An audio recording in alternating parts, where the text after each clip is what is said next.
Assalamualaikum warahmatullahi wabarakatuh. Perkenalkan, nama saya Hanadia Reni Putri. Di sini saya akan menjelaskan tentang teori uses and gratification. Pertama, saya akan menjelaskan tentang sejarah dan perkembangan teori. Teori UNG pertama kali muncul pada awal tahun 1940-an. Teori ini berkembang sebagai tanggapan terhadap pendekatan teori efek media tradisional yang lebih menganggap audiens sebagai penerima pasif pesan media. Teori ini memandang audiens sebagai entitas yang aktif yang memiliki kemampuan untuk memilih, menggunakan, dan bahkan memodifikasi media sesuai dengan kebutuhan mereka. Pada awalnya, teori ini banyak dipelajari dalam konteks radio dan televisi. Tetapi sejak kemunculan internet dan media sosial, teori ini telah berkembang lebih luas, mencakup berbagai jenis media modern.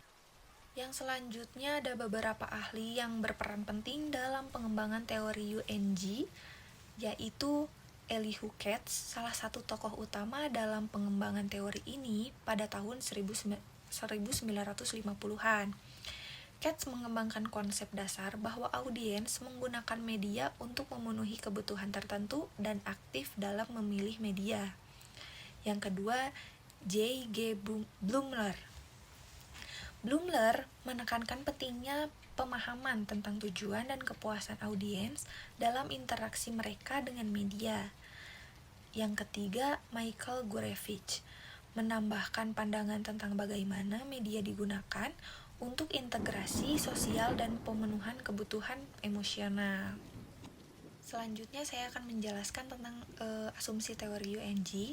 Yang pertama, audiens aktif. Audiens memilih media secara aktif untuk memenuhi kebutuhan mereka, bukan sekedar menerima pesan saja. Yang kedua, motivasi individu. Pilihan media dipengaruhi oleh kebutuhan emosional, sosial, atau psikologis individu.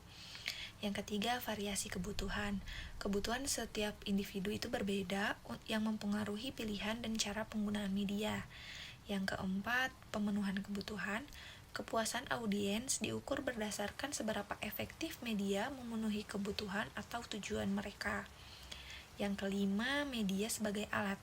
Media berfungsi sebagai sarang atau memenuhi kebutuhan audiens, bukan sebagai pengaruh sepihak. Selanjutnya saya akan menjelaskan tentang studi kasus penggunaan TikTok di kalangan remaja.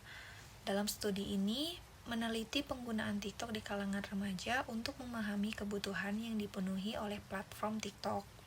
Melalui wawancara, observasi, dan analisis konten, hasil penelitian menemukan bahwa remaja menggunakan TikTok untuk 3 kebutuhan utama.